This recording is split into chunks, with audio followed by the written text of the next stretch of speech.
امتى ما اعملش عملية المرارة؟ اسباب كتيرة جدا ممكن تخليني ما اعملش عملية المرارة في الوقت الحالي. اهمها ان يكون عندي التهاب بحد في المرارة في الوقت الحالي، وده اللي بيخلي استئصال المرارة سواء كان بالمنظار او جراحيا امر صعب شوية، ولكنه ممكن يتعمل. الحاجة اللي ما تخلانيش اقدر اشيل المرارة خالص وجود الصفرة الانسدادية، وده معناه وجود حصوة في القناة المرارية المشتركة، وساعتها غصب عني وعن العيان لازم هعمل حاجة اسمها منظار للقنوات المرارية علشان اطلع الحصوة اللي موجودة والصفرة دي تنزل، وبعد كده اقدر اشيل المرارة بسلام بواسطة المنظار الجراحي.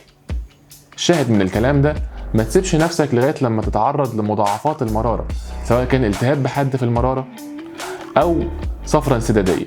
بمجرد ما تتأكد وتعرف ان انت عندك حصوات في المرارة، بادر على طول باستئصال المرارة بالمنظار ومش جراحة، لان دي الطريقة المثالية في الوقت الحالي.